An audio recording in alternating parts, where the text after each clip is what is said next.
देखिए most probably आपका class 10 का एग्जामिनेशन हो गया होगा, ठीक है, और एग्जामिनेशन भी अच्छा गया होगा।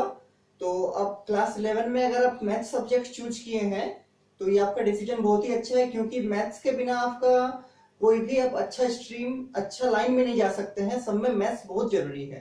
बिना मैथमेटिक्स के आप कहीं भी अच्छा जगह नहीं पहुंच सकते हैं। मैथ्स हर जगह रहेगा, ठीक। जैसे आप फिजिक्स पढ़ते होंगे, अभी तक क्लास 10 में तो फिजिक्स बेसिक वाला था, मतलब साइंस में ही फिजिक्स है, उसका ब्रांच था साइंस का। लेकिन अभी से आपको क्लास 11 में जो फिजिक्स पढ़िएगा वो एक अलग सब्जेक्ट जैसा ट्रीट होगा।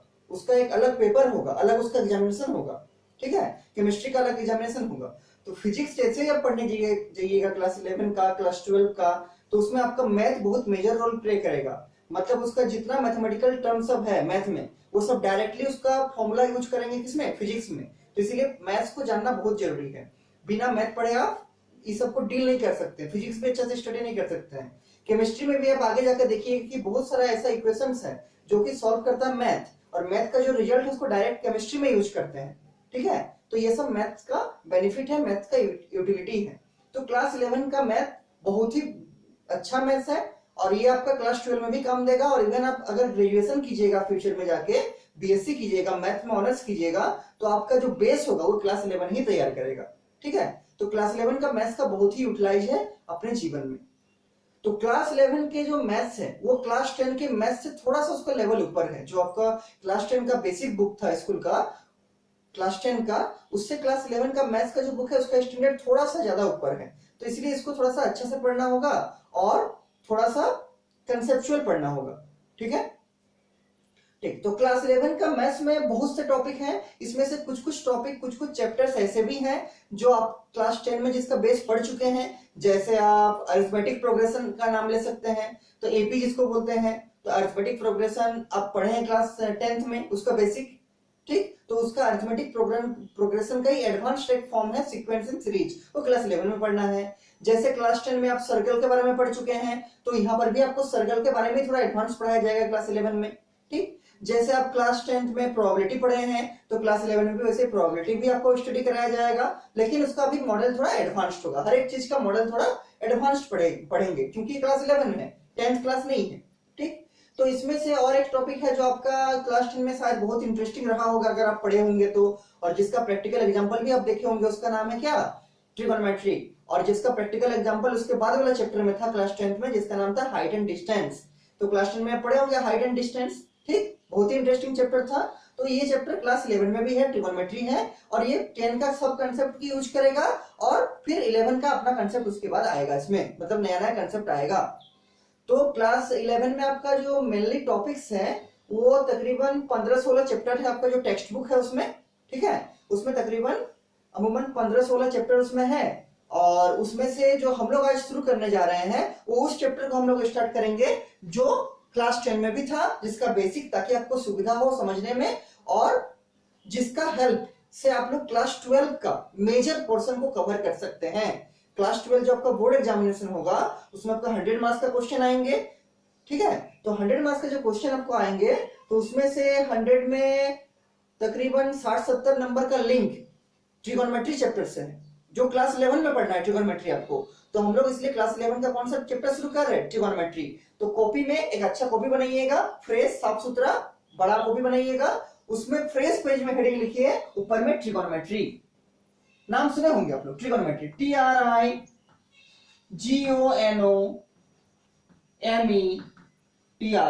ट्रिगोनोमेट्री। ये क्लास 10 में भी पढ़े होंगे आप लोग ट्रिगोनोमेट्री, ठीक है। लेकिन अभी हम लोग स्टार्ट करेंगे क्लास 10 का कंसेप्ट से और बढ़ेंगे उसके आगे। देखिए ट्रिगोनोमेट्री जो वर्ड है, ये वर्ड मेनली दो वर्ड के मिक्सचर से बना है, दो ग्रीक वर्ड के मिक्सचर से ये वर्ड ट्रिगोनोमेट्री बना है। पहला वर्ड हम बोल सकते हैं ट्रिगनो, TRIGONO, ट्रिगनो। ट्रिगनो का मतलब होता है ट्रायंगल, TRIANGLE, ट्रायंगल। और दूसरा जो वर्ड है, ये पहला वर्ड क्या था, ट्रिगनो, ट्रिगनो। और दूसरा वर्ड जो बना है मेट्री, जिससे बना है, उस वर्ड का रूट वर्ड जो है वो मेट्रॉन से बना है, उसका रूट क्या है, मेट्रॉन। तो दूसरा जो वर्ड है मेट्रॉन, मेट्रॉन का मतलब होता है मेजरमेंट, मेट्रॉन का मतलब होता है मेजरमेंट, और मेजरमेंट का मतलब क्या, मापना। मेजरमेंट का मतलब मापना कि ये पुल कितना लंबा है, ये बिल्डिंग कितना ऊंचा है, ठीक, ये घर कितना बड़ा है, इसको बोलते हैं मापना, मेजरमेंट। अगर आप फिजिक्स का शुरू हुआ होगा तो पहले जो फिजिक्स का चैप्टर है वो मेजरमेंट के बारे में पढ़ाया जाता है। देखिए ये सब अभी जैसे जैसे आप हायर क्लास में जाइएगा आपका फिजिक्स, केमिस्ट्री, मैथमेटिक्स सब इंटरलिंक्ड होकर पढ़ाया जाएगा।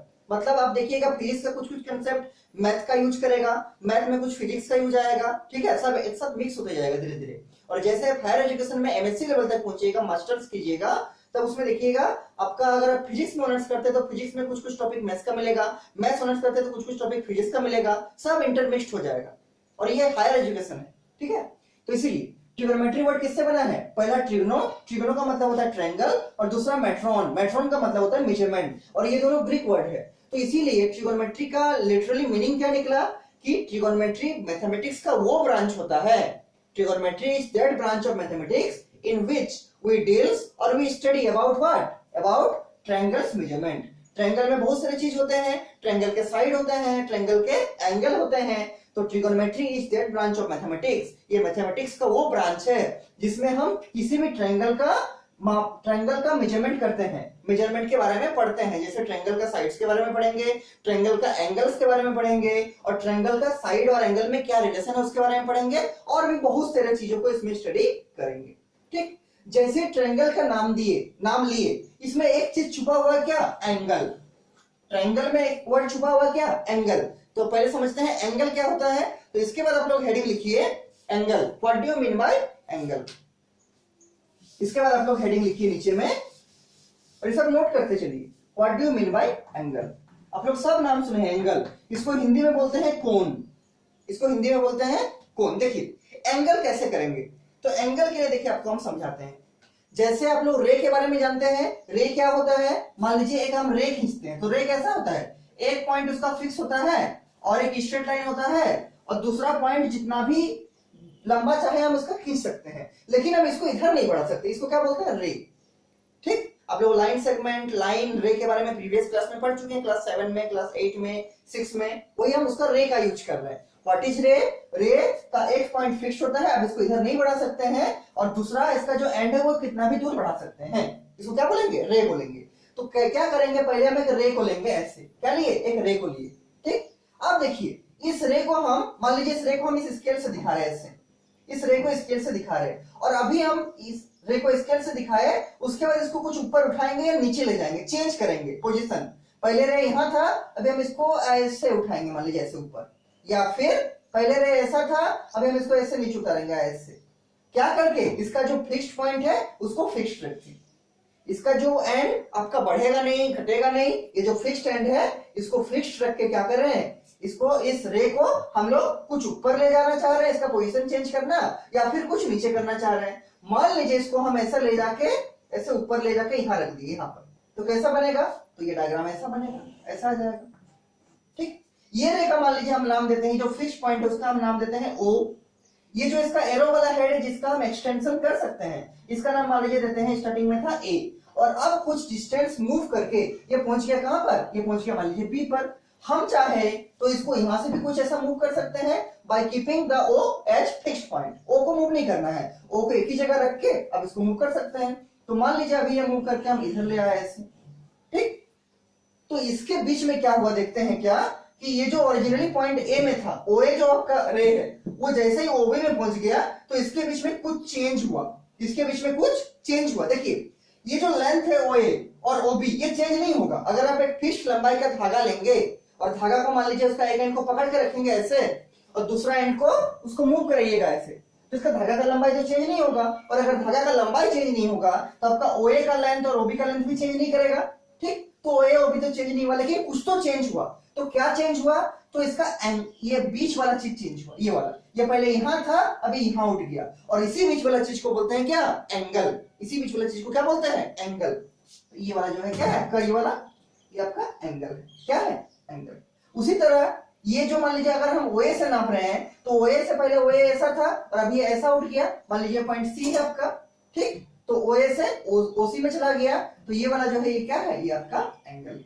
क्या है? एंगल। मतलब किसी रे का एक्स पॉइंट को फिक्स करके दूसरा पॉइंट को अगर हम मूव करते हैं, चाहे ऊपर चाहे नीचे, तो जो चीज बनता है उसको क्या बोलते हैं? एंगल। और ये रोटेशन से होता है। ये किससे होता है? रोटेशन से। ठीक। अब एंगल का कुछ कुछ सिंबल आप लोग क्लास 10 में पढ़े हैं। जैसे जो आप लोग वेल नोन सिंबल से परिचित है उसका नाम है थीटा। क्या नाम है? थीटा। तो रिप्रेजेंटेशन ऑफ एंगल में देखिए क्या लिखते हैं, मतलब एंगल को किस किस लेटर से, किस किस सिंबल से रिप्रेजेंट कर सकते हैं। तो representation of angle, representation of angle. देखिए एंगल का रिप्रेजेंटेशन बहुत तरह से कर सकते हैं। आप लोग क्लास 10 में जो पढ़े हैं उसका नाम क्या है? थीटा। क्या है? थीटा। आप लोग आगे जाकर पढ़िएगा, हम एंगल को कभी कभी इस एक सिंबल से यूज करते हैं जो थीटा का उल्टा है थोड़ा सा ऐसा, इसको बोलते हैं फाई। इसको क्या बोलते हैं? फाई। और एक चीज से यूज कर सकते हैं, आप लोग सुने भी होंगे अल्फा। एंगल को कभी कभी हम लोग अल्फा से भी दिखा सकते हैं, कभी कभी हम लोग एंगल को बीटा से भी दिखा सकते हैं, और कभी कभी हम लोग एंगल को गामा से भी दिखा सकते हैं। ये गामा है। और कभी कभी हम लोग का जरूरत के अनुसार हम लोग एंगल को डेल्टा से भी दिखा सकते हैं, ऐसे एस जैसा डेल्टा। ठीक। और कभी कभी हम लोग एंगल को साई से भी दिखा सकते हैं, साई इस टाइप का, वाई ऐसा दिखेगा, साई। ये क्या हो गया? थीटा। ये क्या हो गया? फाई। ये हो गया अल्फा। ये हो गया बीटा। ये हो गया गामा। ये हो गया डेल्टा। ये हो गया साई। तो अपनी जरूरत के हिसाब से हम लोग एंगल का अलग अलग रिप्रेजेंटेशन यूज कर सकते हैं। ठीक। तो जो सबसे ज्यादा आपका यूज होता है वो है आपका थीटा, जो आप क्लास 10 में पढ़े हैं। मतलब इनिशियल स्टेज में ये यूज होता है, और जैसे जैसे हायर क्लास में पढ़िएगा तो आपका ये सब यूज होगा। जैसे आपका साई यूज होगा, ये वाला साई, जैसे आपका गामा यूज होगा, जैसे आपका अल्फा यूज होगा। लेकिन अभी बिगिनर क्लास में जैसे 11 क्लास हो गया तो उसमें आपका थीटा और ज्यादा से ज्यादा फाई यूज करते हैं। ठीक है। तो ये हो गया आपका रिप्रेजेंटेशन ऑफ एंगल। इसके बाद देखिए क्या है, इसके बाद लिखिए मेजरमेंट ऑफ एंगल। इसको लिखने के बाद लिखिए मेजरमेंट ऑफ एंगल। एंगल में चल रहा है, मेजरमेंट ऑफ एंगल। हेडिंग लिखिए measurement of angle, MEASUREMENT, measurement of angle. मतलब एंगल का नाप कैसे करते हैं और एंगल का नाप होता क्या है। देखिए हम इसको बता रहे हैं आपको, the measure of angle, the measure of angle is the measure of angle is the amount of rotation. The measure of angle is the amount of rotation, is the amount of rotation. The measure of angle is the amount of rotation performed from initial side, performed from initial side to the terminal side, performed from initial side to the terminal side. The measure of angle, the measure of angle is the amount of rotation. The measure of angle is the amount of rotation performed from initial side to terminal side. मतलब जो rotation होगा initial side से terminal side की ओर, उसके बीच में जो rotation होगा उसको क्या बोलेंगे? एंगल बोलेंगे। ठीक। जैसे ये अगर आपका इनिशियल साइड है तो ये जो टर्मिनल साइड, ये इनिशियल साइड है, प्रारंभिक जो आपका साइड था, इससे जो उठेगा ये वाला, इस पॉइंट को फिक्स करके अगर हम इसको उठाएंगे तो ऐसे उठेगा, इस टाइप से उठेगा ये। ठीक। ये मान लीजिए फिक्स है तो ऐसे ऐसे उठेगा, तो इसके बीच में ये जो बनेगा ये क्या है? ये आपका एंगल है। This is called angle. तो ये क्या कर रहे हैं? हम रोटेट कर रहे हैं। वही लिखे the amount of rotation perform from initial side to terminal side. ये जो उठ रहा है इसको क्या बोलेंगे? इस रोटेशन को हम बोलेंगे एंगल। क्या बोलेंगे? एंगल। तो ये हो गया आपका एंगल। अब देखिए ये जो रोटेशन का बात किए, मतलब हम जो इस टाइप का था जो रे, उसको हम रोटेट किए, मतलब ऐसे उठा दिए ऊपर, तो ये मेरा एंगल बन गया अंदर में। हम चाहे तो ये रोटेशन नीचे भी कर सकते थे ऐसे, तब भी मेरा एक एंगल बनेगा। ये वाला भी एक एंगल है और ये वाला भी एक एंगल होगा। अगर मान लीजिए मेरा रे ऐसा था OB, तो हम इसको ऊपर तरफ रोटेट किए तो ये क्या हुआ? ये भी एक एंगल हुआ। ये जो O मान लीजिए यहाँ पर B हो गया। और अगर हम चाहे तो इसको नीचे से भी रोटेट कर सकते हैं, तो ये क्या होगा? ये मेरा पॉइंट C हो गया, तो ये भी एंगल हुआ। तो रोटेशन के आधार पर, मतलब हम रोटेट चाहे ऊपर करें चाहे नीचे करें, तो कितना टाइप से रोटेट कर सकते हैं? एटलीस्ट दो टाइप से। या तो हम घड़ी की सुई की तरफ रोटेट करेंगे, मतलब घड़ी जैसा घूमती है, इसको बोलते हैं हम लोग क्लॉकवाइज। घड़ी कैसे घूमती है? ऐसे, इसको क्या बोलते हैं? क्लॉकवाइज। और एक घड़ी की उल्टी डायरेक्शन में, मतलब ऐसा, इस टाइप से। ये क्लॉकवाइज रोटेशन हुआ जिधर घड़ी घूमती है, और ये एंटी क्लॉकवाइज रोटेशन हुआ जिधर घड़ी नहीं घूमती, घड़ी के उल्टे डायरेक्शन में। तो हम लोग जो एंगल का है टाइप्स, वो दो टाइप से डिसाइड कर सकते हैं, क्योंकि एंगल का मतलब होता है इनिशियल साइड से टर्मिनल साइड की ओर रोटेशन। तो अगर मेरा ये इनिशियल साइड है, ठीक, तो हम चाहे तो इसको एंटी क्लॉकवाइज भी रोटेट कर सकते हैं और चाहे तो इसको क्लॉकवाइज भी रोटेट कर सकते हैं। तो रोटेशन के टाइप के आधार पर हम लोग एंगल को दो टाइप्स में बांट सकते हैं बेसिकली। तो इसके नीचे लिखिए टाइप्स ऑफ एंगल, इसके नीचे लिखिए, तो एंगल था, इसके नीचे लिखिए टाइप्स ऑफ एंगल, मतलब एंगल के प्रकार, types of angle, types of angle. देखिए टाइप्स ऑफ एंगल में क्या कीजिएगा, तो इसका दो टाइप होगा, आपको अभी बताया, एक होगा क्लॉकवाइज रोटेशन, एक होगा एंटी क्लॉकवाइज रोटेशन। तो पहला जो लिखिए टाइप, वो आपका है क्या, पॉजिटिव एंगल जिसको बोलते हैं, उसको बोलते हैं क्या, पॉजिटिव एंगल। और इसी को ब्रैकेट में लिखिए anti clockwise rotation, anti clockwise rotation. मतलब ये जो आपका नेगेटिव एंगल होगा इसी को क्या बोलेंगे, एंटी क्लॉकवाइज रोटेशन। देखिए इसका मतलब क्या है, इसका मतलब है आपका कि अगर आप ऐसा अगर कोई रे को लेते हैं, ये अगर आपका इनिशियल साइड है, ये अगर आपका इनिशियल साइड है, और हम इसको चाह रहे हैं घुमाना, तो कैसे घुमाएंगे, तो इसको हमको कैसे रोटेट करना है, एंटी क्लॉकवाइज रोटेशन करेंगे। मतलब घड़ी ऐसे घूमती है, ऐसे ऐसे, हमको इसको ऐसे ऐसे घुमाना है, उल्टा। तो ये है, तो इसका एक एंड को फिक्स रखेंगे, और ये जो फिक्स्ड एंड है इसका नाम क्या है, इसका नाम है वर्टेक्स, इसका नाम है वर्टेक्स। तो इस पॉइंट पे फिक्स रखेंगे और इसको ऐसे ऐसे घुमाते जाएंगे, ठीक, ऐसे ऐसे घुमाते जाएंगे। तो जब हम लोग इनिशियल साइड से एंटी क्लॉकवाइज में मूव करते हैं, एक एंड को फिक्स करके, जैसे हम ऐसे घूम के यहाँ पर पहुंच गए, ऐसे करके घुमा के यहाँ पर पहुंच गए, तब यहाँ पर खींच देंगे ऐसे करके, कैसे मिला ये वाला पॉइंट, ये वाला लाइन, तो इसको हम जब एंटी क्लॉकवाइज मूव किए तब मिला ऐसे। तो इस टाइप के जो एंगल होता है इसको बोलते हैं हम लोग क्या, इसको बोलते हैं पॉजिटिव एंगल।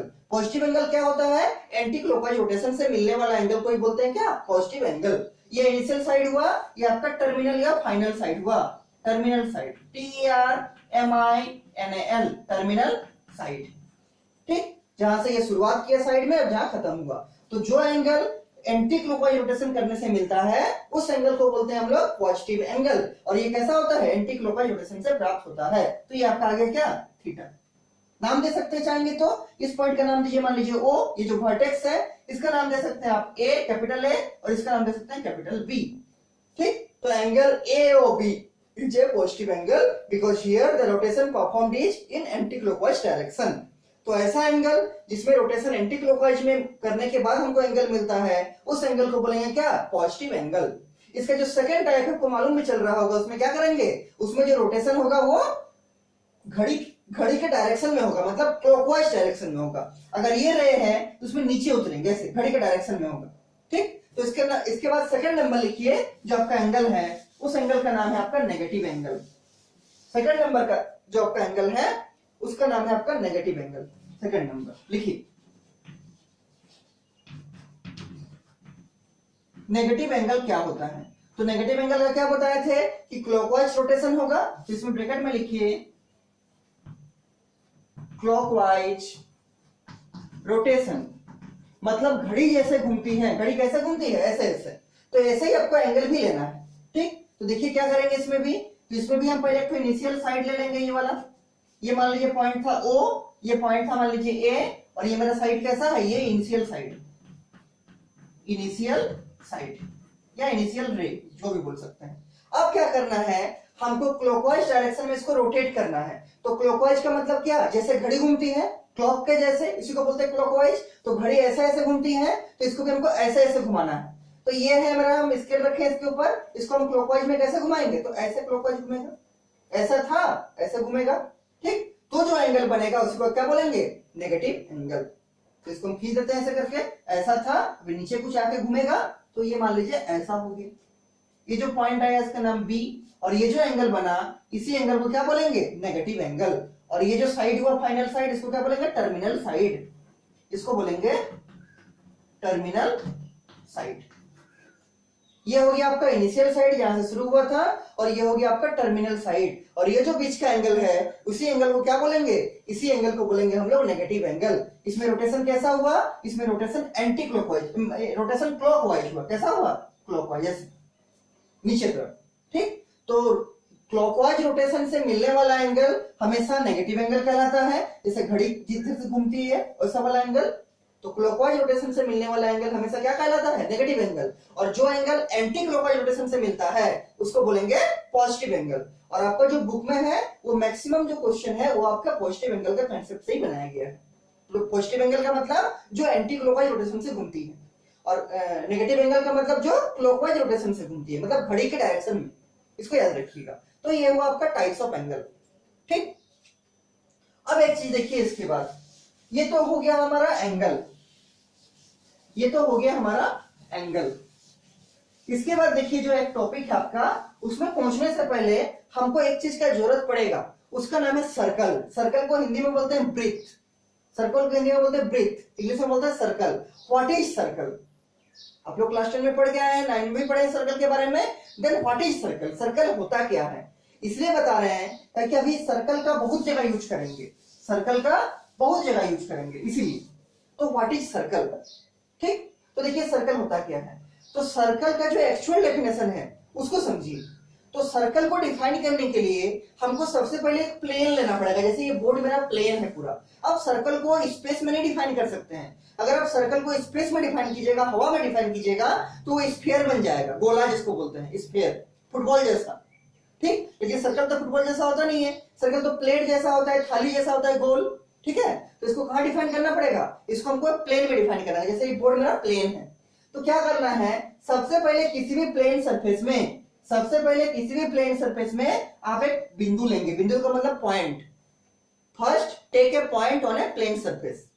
ये कहीं भी हो सकता है, आप जमीन में भी पॉइंट ले सकते हैं, दीवार में भी ले सकते हैं, हवा में नहीं लेना है। क्यों? क्योंकि हवा आपका जो ये स्पेस है ये आपका प्लेन नहीं है। प्लेन कौन है? ये बोर्ड प्लेन है, ये फ्लोर प्लेन है। ठीक है, तो यहाँ पर क्या है, ये बोर्ड में पॉइंट लिए। अब क्या करना है, इस पॉइंट को फिक्स्ड पॉइंट मान के, ये जो पॉइंट है इसको फिक्स्ड पॉइंट मान के सेम डिस्टेंस पे, मान लीजिए हम सेम डिस्टेंस चूज करते हैं, कितना, मान लीजिए हम चूज करते हैं मेरा 15 सेंटीमीटर। कितना? 15 सेंटीमीटर।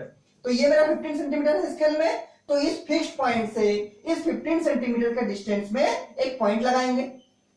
ठीक, फिर क्या करेंगे, इसी फिक्स्ड पॉइंट से इस 15 सेंटीमीटर के डिस्टेंस पे दूसरी तरफ एक पॉइंट लगाएंगे। फिर क्या करेंगे, इस फिक्स्ड पॉइंट से 15 सेंटीमीटर में और एक पॉइंट लगाएंगे। ऐसे ऐसे जितना भी पॉइंट संभव होगा इस फिक्स्ड पॉइंट से सब तरफ लगाते रहेंगे, ऐसे करके सब तरफ लगाते रहेंगे। इसी फिक्स्ड पॉइंट से 15 सेंटीमीटर नापते रहेंगे और पॉइंट लगाते रहेंगे, ऐसे ऐसे ऐसे ऐसे जितना संभव पॉइंट होगा। पॉइंट कैसे लगा रहे हैं, ये पॉइंट को फिक्स्ड पॉइंट माने हैं, और इससे जो हम फिक्स्ड डिस्टेंस लिए, कितना, 15 सेंटीमीटर एग्जांपल के तौर पर लिए हैं, उस 15 सेंटीमीटर इस फिक्स्ड पॉइंट से यहाँ प्लॉट कर रहे हैं। बहुत सारा पॉइंट, जितना पॉइंट संभव होगा, जैसे यहाँ पर पॉइंट किए, जैसे यहाँ कर रहे हैं तो क्या करेंगे, इसी फिक्स्ड पॉइंट से यहाँ 15 सेंटीमीटर नाप के यहाँ पर पॉइंट देंगे। ऐसा बहुत सारा पॉइंट देंगे जितना संभव होगा। तो जैसे जैसे जैसे जैसे पॉइंट देते जाएंगे देते जाएंगे देते जाएंगे, एक मेरा फिक्स्ड फिगर मिलेगा, और इसी फिक्स्ड फिगर को हम लोग एक नाम देंगे, और उसी का नाम है सर्कल, उसी का नाम है सर्कल। ऐसा अब जब बहुत सारा पॉइंट दीजिएगा तो पॉइंट सब बहुत सामने सामने आएगा, मतलब यहाँ एक पॉइंट होगा, यहाँ एक पॉइंट होगा, यहाँ होगा, तो जो एक फिक्स्ड आकृति आपको प्राप्त होगा, जो एक फिक्स्ड फिगर आपको प्राप्त होगा, उसी फिक्स्ड फिगर का नाम है क्या, सर्कल। ये हुआ आपका सर्कल। ठीक, और जिस फिक्स्ड पॉइंट को सेंटर मान के आप लोग बनाए थे उसको बोलेंगे सर्कल का सेंटर। जानते हैं आप लोग सर्कल का centre. Then what is the definition of circle, the collection, क्या बोलेंगे, the collection of all the points, कहां से, इक्विडिस्टेंट, मतलब समान दूरी पर, equidistant from a fixed point on a plane, कहां पर, प्लेन में, is called circle. The collection of all the points equidistant, मतलब समान दूरी पर, equidistant from a fixed point on a plane is called circle. ये सर्कल का definition हुआ। और जिस फिक्स्ड पॉइंट को हम लोग मान के इस फिक्स्ड डिस्टेंस का प्लॉट किए थे, इस फिक्स्ड पॉइंट को बोलेंगे क्या, सेंटर ऑफ सर्कल। क्या बोलेंगे, सेंटर ऑफ सर्कल। तो ये तो हुआ सर्कल जो आप लोग जानते हैं। अच्छा, सर्कल के केस में और एक चीज जो हम लोग यूज करेंगे, देखिए ये सब आगे इसी चैप्टर में यूज होगा इसलिए हम बता रहे हैं, ठीक है, जानते हैं तो अच्छा बात है, नहीं जानते तो जान लीजिए। और एक चीज जो यूज होगा वो आता है, आप लोग सब जानते हैं पाई के बारे में। क्या है? ये है पाई। अगर हम पूछेंगे व्हाट इज पाई तो तुरंत आंसर आ जाएगा, पाई क्या होता है? पाई होता है 22/7, या कोई बोलेंगे पाई होता है क्या? 3.14। अगर हम पूछते हैं व्हाट इज पाई, आप लोग यूज भी किए होंगे, जैसे सर्कल का एरिया पाई आर स्क्वायर, ठीक, सर्कल का पेरीमीटर 2 पाई आर। तो अगर हम पूछेंगे व्हाट इज पाई, तुरंत आंसर आ जाएगा 22/7 और 3.14। लेकिन अगर हम फिर पूछेंगे कि ये 22/7 ही काहे लिए, 3.1 ही काहे लिए, तो इसका आंसर क्या होगा? Why we are taking the value of pi as 22/7 और 3.14? ऐसा रहता तो कितना अच्छा होता, इसको कर देते 21, अपने मन से कर लेते 21 और 7 दिया 21 कट जाता, कोई झंझट ही नहीं रहता। तो हम लोग 22/7 कह लिए, इतना भयंकर वाला नंबर ही कहां से आया? तो इसका आंसर है, और इसका आंसर 11 में नहीं है, इसका आंसर क्लास 10 में, क्लास 9 में ही था, पहले ही था आपका, ठीक है, एग्जाम देने से पहले आपका था, क्लास 10 में ही था, इसका आंसर 9 में था कि पाई का वैल्यू 22/7 या 3.14 ही क्यों होता है, अलग कुछ क्यों नहीं होता है, ठीक है। देखिए सर्कल से निकलेगा, तो पाई होता क्या है वास्तविक में, व्हाट इज पाई? तो पाई जो होता है, पाई किसी भी फिक्स्ड सर्कल का, किसी भी फिक्स्ड सर्कल का सरकमफ्रेंस को अगर हम लोग उसे फिक्स्ड सर्कल का डायमीटर से डिवाइड करेंगे तो जो क्वांटिटी मिलेगा, जो रेशियो मिलेगा, उसी को नाम देंगे पाई, वही पाई है। किसी भी फिक्स्ड सर्कल का अगर हम लोग सरकमफ्रेंस को, सरकमफ्रेंस जानते हैं, परिधि जिसको बोलते हैं, मतलब एक पॉइंट से लेके दूसरे पॉइंट तक जाने में जितना डिस्टेंस कवर करना पड़ेगा उसी को क्या बोलेंगे? सरकमफ्रेंस। तो किसी भी फिक्स्ड सर्कल का अगर हम लोग सरकमफ्रेंस से उसी फिक्स्ड सर्कल का डायमीटर को, ये क्या है, इसे ऊपर वाला सरकमफ्रेंस और नीचे वाला क्या है? डायमीटर। डायमीटर को हिंदी में बोलते हैं व्यास। किसी भी फिक्स्ड सर्कल का सरकमफ्रेंस को अगर हम उसी सर्कल का डायमीटर से डिवाइड कर देंगे तो जो क्वांटिटी आएगा उसी का नाम देंगे पाई, और वो इस दुनिया का किसी भी सर्कल में हमेशा और हमेशा इतना ही आएगा, 3.14, कभी चेंज नहीं करेगा, कभी चेंज नहीं करेगा। या तो आप बोलिए 22/7 आएगा, या तो आप बोलिए 3.14 आएगा, किसी भी सर्कल में। आप अपने कॉपी में एक सर्कल बना सकते हैं अपने प्रकार की हेल्प से। मान लीजिए हम इतना बड़ा सर्कल बनाएंगे, ठीक, अच्छा इसका सरकमफ्रेंस को नापेंगे। सरकमफ्रेंस को कैसे नापते हैं? तो स्केल तो बैठेगा नहीं इसके ऊपर, स्केल तो सीधा होता है, तो सरकमफ्रेंस नापने का बुद्धि है, अगर आप लगा सकते हैं तो एक रस्सी लीजिएगा और इस रस्सी को इस सरकमफ्रेंस पे बैठा दीजिएगा, ऐसे करके धीरे धीरे, क्योंकि रस्सी तो मुड़ सकता है। तो एक पतला सा रस्सी लेंगे, धागा लेंगे, उसको इसके ऊपर बैठा के और फिर नाप लेंगे पूरा एकदम, यहां से यहां तक बैठा देंगे धीरे धीरे करके, और फिर रस्सी को सीधा करके स्केल से नाप लेंगे, तब सरकमफ्रेंस का मेरा जो लंबाई है मिल जाएगा। और डायमीटर कैसे मिलेगा? तो इसका जो सेंटर है और इसका एक एंड से दूसरे एंड को मिलाने वाला जो रेखा है, जो लाइन है, और वो सेंटर से अगर पास होगा तो ये लाइन को क्या बोलते हैं? डायमीटर। उसको भी नाप सकते हैं स्केल से, ठीक। तो सरकमफ्रेंस नापिएगा, डायमीटर नापिएगा और सरकमफ्रेंस पर डायमीटर कीजिएगा, तो आपका जो रेशियो आएगा वही आएगा हमेशा कितना? 22/7 या फिर 3.14। तो इसी को बोलते हैं क्या? पाई, इसी को बोलते हैं पाई, ठीक। अब फॉर्मूला से भी चेक कर सकते हैं, सरकमफ्रेंस का फॉर्मूला क्या होता है? 2 पाई आर, ये होता है आपका 2 पाई आर। और डायमीटर को हम लोग लिख सकते हैं 2 into r, क्योंकि डायमीटर d होता है और ये ट्वाइस ऑफ द रेडियस है, ये एक रेडियस, ये एक रेडियस, दोनों को जोड़ देंगे क्या बनेगा? डायमीटर बन जाएगा। इसको क्या? 2 into r। तो देखिए ये r इससे कैंसिल हो जाएगा, ये 2 इससे कैंसिल हो जाएगा, बचेगा क्या? बचेगा आपका पाई। क्या बचेगा? पाई, तो ही पाई आ गया। तो किसी भी फिक्स्ड सर्कल का सरकमफ्रेंस को अगर हम उसका डायमीटर से डिवाइड करते हैं तो जो क्वांटिटी मिलता है उसी क्वांटिटी को बोलते हैं पाई, एंड इट्स वैल्यू इज 3.14 और 22/7। इसका डेफिनेशन 3.14 नहीं है, इसका वैल्यू है 3.14, ठीक ठीक। ये तो हो गया आपका पाई। अच्छा एक चीज देखिए कि आप बोलिएगा बड़ा सर्कल लेंगे तो पाई का वैल्यू बड़ा आएगा, नहीं आएगा बड़ा। क्यों नहीं आएगा? क्योंकि सरकमफ्रेंस आपका जैसे बड़ा हो गया आपका डायमीटर भी तो बड़ा हो जाएगा और कट के वही आ जाएगा कितना? 3.14। आपका अगर सरकमफ्रेंस छोटा लीजिएगा, छोटा सर्कल बनाइएगा, उसका डायमीटर भी छोटा होगा। अगर छोटा सर्कल बनाइएगा तो डायमीटर भी कितना होगा? छोटा होगा, तो कट के कितना आ जाएगा? वही पाई आ जाएगा, कितना? 3.14। ये हो गया आपका पाई। अब देखिए हम तो पॉजिटिव एंगल नेगेटिव एंगल पढ़ा रहे थे, हम इसमें सर्कल का जिक्र काहे किए? तो इसके कुछ कारण है। देखिए क्या कारण है। देखिए ये जो आपका सर्कल है, ये जो आपका, अगर हम सर्कल ऐसे बनाएंगे तो ये कितना डिग्री का एंगल बनाएगा पूरा, यहाँ बीच में जो सेंटर है 360 डिग्री का बनाएगा। अगर हम एक प्रकार को यहां से लगाएंगे और ऐसा करके पूरा घुमा कर यहीं तक लाएंगे, कितना डिग्री बनेगा 360। और अगर हम इसका सेंटर को ओरिजिन मान के एक XY एक्सिस प्लॉट करते हैं, मतलब ये अगर मेरा X एक्सिस है पूरा, ये अगर है मेरा X एक्सिस पूरा,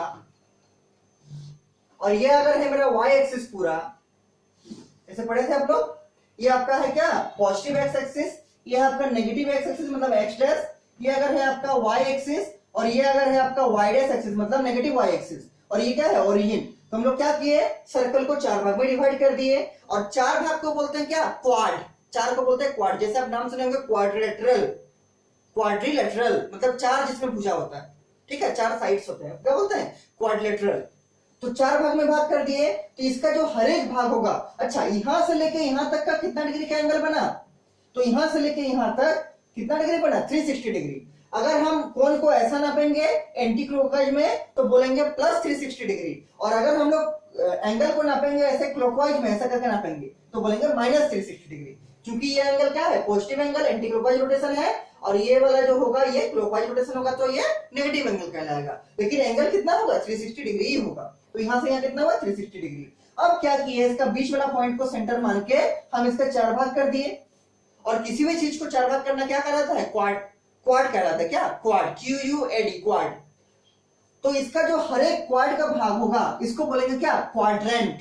मतलब 4 भाग में जब हम सर्कल को डिवाइड कर देंगे तब जो इसका ए वाला एक भाग होगा, ये वाला एक भाग होगा, ये वाला एक भाग होगा, ये वाला एक भाग होगा, इसका चारों भाग को क्या क्या बोलेंगे क्वाड्रेंट बोलेंगे। मतलब जो पूरा था उसका मतलब 4 भाग किए हैं उसको क्या बोलेंगे क्वाड्रेंट। और इसका जो हर एक क्वाड्रेंट का एंगल होगा वो कितना होगा, तो डिवाइड कीजिए 360 से, किसको 4 से डिवाइड किए हैं, तो हर एक कितना होगा 4 9 36 हो जाएगा 90 डिग्री। मतलब इसका जो हर एक क्वाड्रेंट का एंगल होगा ये भी कितना 90 डिग्री, ये भी कितना 90 डिग्री, ये भी कितना, ये भी 90 डिग्री, और इसको भी नापिएगा तो ये 90 डिग्री। और ऑल टुगेदर सबको मिला देंगे तो क्या बनेगा 90 90 180 और 90 270 और 90 360, सबको मिला देंगे तो 360 डिग्री बन जाएगा। अब देखिए इसमें हम लोग का जो इसमें मैथ में कंसेप्ट चलता है वो ऑलवेज आपका यूज करता है पॉजिटिव एंगल को। किसको, पॉजिटिव एंगल को। तो नापना शुरू कहां से करेंगे, तो नापना शुरू करेंगे एक्स एक्सिस से लेके और पॉजिटिव एंगल को नापेंगे। पॉजिटिव एंगल को नापने का मतलब है कि हमको एंटी क्लॉकवाइज लेना है, कहां से, एक्स एक्सिस से। तो ये आपका एक्स एक्सिस और ये आपका एंटी क्लॉकवाइज रोटेशन ऐसे होते रहेगा। तो जो जो क्वाड्रेंट मिलते रहेगा उस क्वाड्रेंट का हम लोग नाम देते जाएंगे, जो जो क्वाड्रेंट मिलते रहेगा उस क्वाड्रेंट का हम लोग नाम देते जाएंगे। जैसे शुरू कहां से करेंगे, तो प्लस एक्स एक्सिस से ये वाला, तो पहला क्वाड्रेंट कौन मिला, ये वाला क्वाड्रेंट, इसका नाम क्या देंगे, इसका नाम देंगे फर्स्ट क्वाड्रेंट। क्या नाम देंगे, फर्स्ट क्वाड्रेंट। ये फर्स्ट क्वाड्रेंट हो गया। इसके बाद जैसे ही यहां तक पहुंच गया ये वाला, उस पर फिर ये घूमेगा, चूंकि हमको एंटी क्लॉकवाइज रोटेशन करना है, हम पॉजिटिव एंगल का बात कर रहे हैं, इसीलिए इसके बाद कहां आएगा, यहां पर कहीं आएगा। तो ये जो क्वाड्रेंट हुआ इसका नाम क्या है, इसका नाम है सेकंड क्वाड्रेंट। ठीक, उसके बाद जो क्वाड्रेंट फिर घूम के आएगा ये वाला, इस क्वाड्रेंट का नाम आपका थर्ड क्वाड्रेंट। और लास्ट में जो क्वाड्रेंट पहुंचेगा इस क्वाड्रेंट का क्या नाम, फोर्थ क्वाड्रेंट। ये जो क्वाड्रेंट डिसाइड किए ये किसका हेल्प से किए, ये क्वाड्रेंट जो डिसाइड किए ये हम पॉजिटिव एंगल का हेल्प से डिसाइड किए, पॉजिटिव एंगल को कंसीडर करके डिसाइड किए। कैसे घूमे थे, पहले यहां से यहां गए एंटी क्लॉकवाइज मतलब पॉजिटिव एंगल, फिर यहां से यहां गए, फिर यहां से यहां गए, और लास्ट में यहां से यहां गए। ये पॉजिटिव एंगल हुआ, मतलब एंटी क्लॉकवाइज रोटेशन हुआ। तो हम लोग जो भी क्वाड्रेंट का नाम आगे यूज करेंगे, first quadrant, second quadrant, third quadrant या फोर्थ क्वाड्रेंट, वो किसका हेल्प से करेंगे, using the help of positive angle. और पॉजिटिव एंगल का मतलब ये क्या, एंटी क्लॉकवाइज रोटेशन। ये तो क्वाड्रेंट का बात है। देखिए क्वाड्रेंट का कांसेप्ट थोड़ा सा इस चैप्टर से आगे में है, लास्ट तरफ में है, मतलब मिडिल के बाद शुरू होगा। ये क्वाड्रेंट का कांसेप्ट हो गया। इसके बाद देखिए आपको जो हम एंगल बोले, तो एंगल का मेजरमेंट, एंगल का मेजरमेंट अभी तक हम लोग किसमें सीखे हैं, क्लास 10 से, तो डिग्री में सीखे हैं। जैसे हम अभी एग्जांपल दिए थे 360 डिग्री, तो एंगल को किसमें नापते हैं, अभी तक 360 डिग्री हो गया, डिग्री में नापते हैं, किसमें, डिग्री में। और डिग्री का सिंबल कैसा है, जैसे लिखेंगे 360 डिग्री, तो 360 के ऊपर में पावर में सुपरस्क्रिप्ट में क्या लिखेंगे, गोल जैसा गोला, ये क्या है, डिग्री है, क्या दिखाता है, डिग्री। तो ये क्या हो गया 360 डिग्री। तो ये तो एंगल को नापने का एक तरीका हुआ डिग्री, लेकिन इसके अलावा भी कोई ऐसा तरीका है जो कि डिग्री के अलावा भी होता है। मतलब हम लोग एंगल को डिग्री के अलावा भी अलग अलग चीज में नाप सकते हैं। हम लोग एंगल को डिग्री के अलावा भी अलग अलग चीज में नाप सकते हैं। तो इसीलिए फ्रेश पेज में इसके बाद हेडिंग लिखिए, फ्रेश पेज में इसके बाद हेडिंग लिखिए आप लोग, measurement of angles.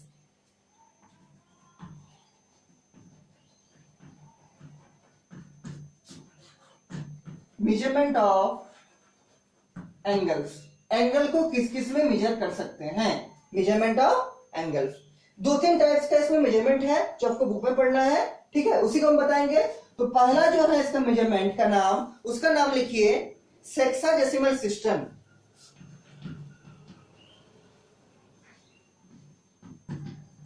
Sexagesimal system. तो जो पहला टाइप का आपका मेजरमेंट है उसका नाम क्या है, सेक्साडेसिमल सिस्टम। ठीक, इसमें देखिए क्या होता है, इसमें जो डिग्री है उसको फर्दर डिवाइड किया है किसमें, मिनट में और सेकंड में। तो जो डिग्री था आपका, उस डिग्री को और फर्दर स्प्लिट किया, मतलब डिग्री का भी बहुत सारा भाग किया है। ठीक, और सेक्सा वर्ड से क्या समझ में आ रहा है, सेक्साडेसिमल से इससे समझ में आ रहा है कि 60 का बात कर रहा। ठीक, तो डिग्री को कितने बांटा है, 60 डिवीजन में फिर से बांटा है। ठीक है, तो इसमें देखिए क्या होता है, इसमें जो 1 डिग्री है आपका, इसको लिखा है, ये किसके बराबर होता है, इसको 60 मिनट्स के बराबर लिखा है। किसके बराबर, 60 मिनट्स। मतलब in sexagesimal system 1 degree is equivalent to 60 minutes. मतलब 1 डिग्री का जो घर होगा उसको फिर से 60 भाग में बांटा है, और हर एक को क्या बोलेंगे, 1 मिनट, हर एक को बोलेंगे 1 मिनट। ये जो वर्ड है मिनट, इसका एक सिंबल भी होता है, इसका सिंबल होता है सिंगल डैश, सिंगल डैश।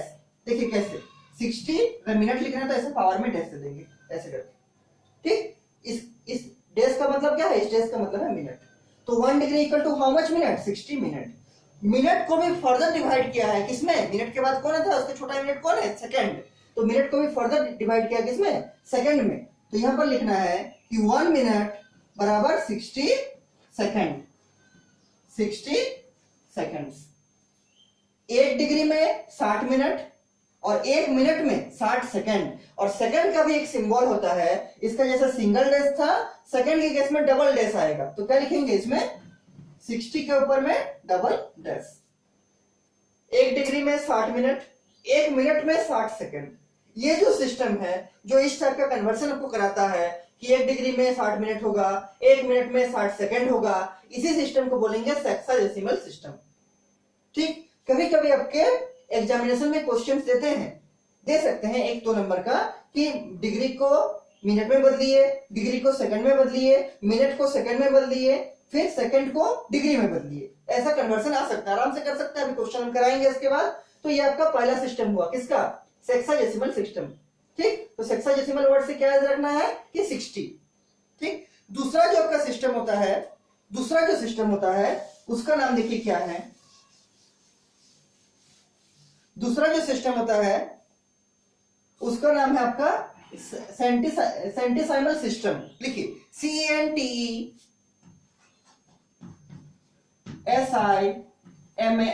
सेंटिसाइमल